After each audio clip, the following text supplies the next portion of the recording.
I want to welcome in Jeffrey Small, president of Arbor Financial. Jeffrey, thank you so much for joining us today. We've seen some decrease in volatility this week, especially if you put that in the context of the historic moves that we saw last week. How do you make sense of all of this right now?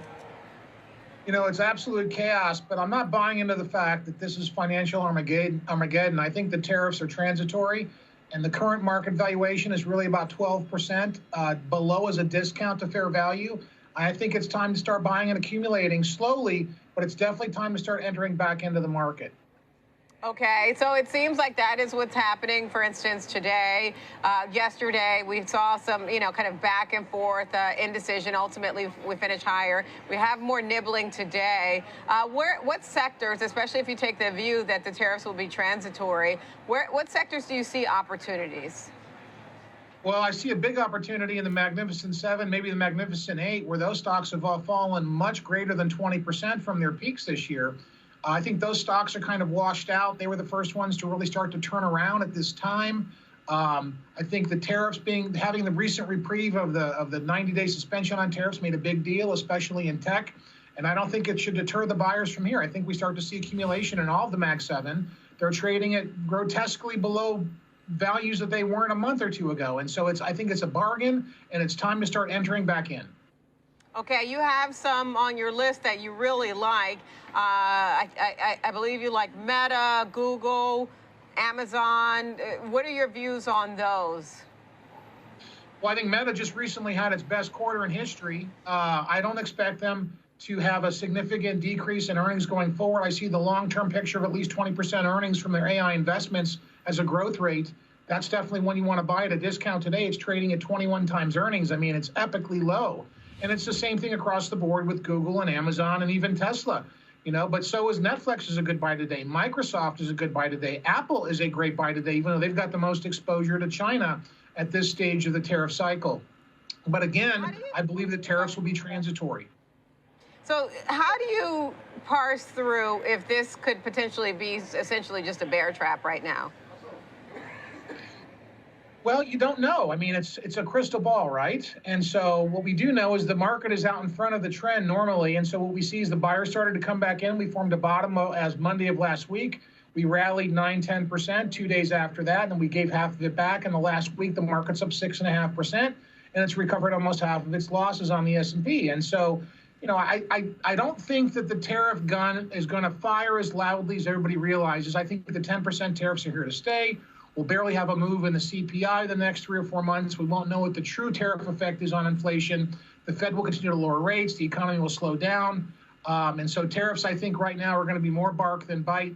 And boy, do they come out with a loud bark, because they caused a flash crash similar to the COVID 2020 March crash. We fell 36% in 3 weeks. We fell over 20% on most stocks here in 30 days. And so when we have very quick crashes, we have very fast recoveries, and that's why we saw the 9-10% rally last week. Okay, so you compared the similarities. How is this time different from, for instance, the pandemic, or if we even go back to the GFC?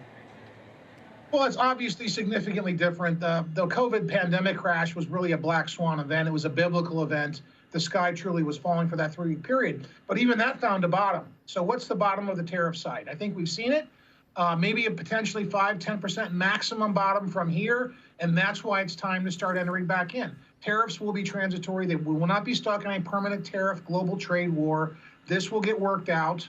It's just going to take a little bit of time, or President Trump would not have yielded back on the tariffs and given us this 90-day suspension and given us a big break on tech and chips and things if he wasn't concerned about that. So he fired a shot across the bow. Now he wants other countries and our trading partners to come to the table and say, okay, it's been unfair for quite some time. We've got to have some breaks here. Let's talk.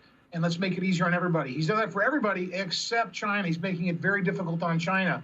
And so maybe it's personal there. Who knows? But he is the ultimate economic puppet master here as he tries to master a macro perspective on beyond Wall Street that also encompasses Main Street. So a lot of these things that are being done, Diane, are not just being done for stocks. They're being done for the middle class and the broader market across the board.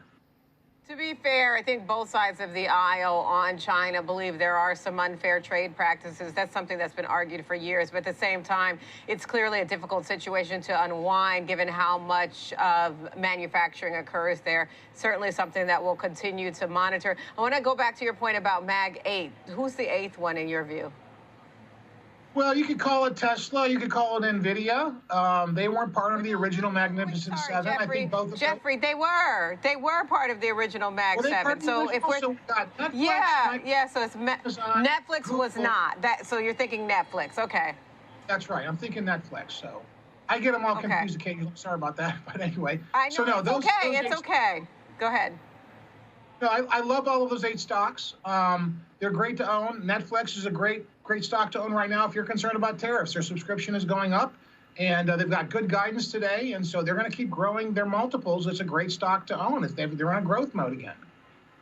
Okay, and then I want to ask you in terms of from here out. So obviously you made a point about, we don't know necessarily if it's a bear trap or not because no one has a crystal ball. Besides the Mag 7, are there other opportunities that you see in terms of sector that have less exposure? And obviously you added Netflix on that list. I hear what you're saying. Netflix certainly catching a bid today. Well, the banking sector is reporting earnings now, and they're doing pretty well. As a matter of fact, Bank of America said they don't even predict a recession this year. And so the jug is out on that, even though the market's trying to get out in front of it. So I think, owning banks right now, JP Morgan, Bank of America, those are good things to own if you're concerned about stability. They actually have come down in price. And so now's another good entry point. But I think there's many good opportunities to take advantage of right now, besides banking, besides tech. There's communications. Costco is still good to own. Walmart is still good to own. I mean, you want to own the biggest and the best companies with the best fundamentals at this stage of the cycle. Okay, that makes sense. All right, this is Jeffrey Small, president of Arbor Financial. Jeffrey, thank you so much for joining us this morning. Thank you.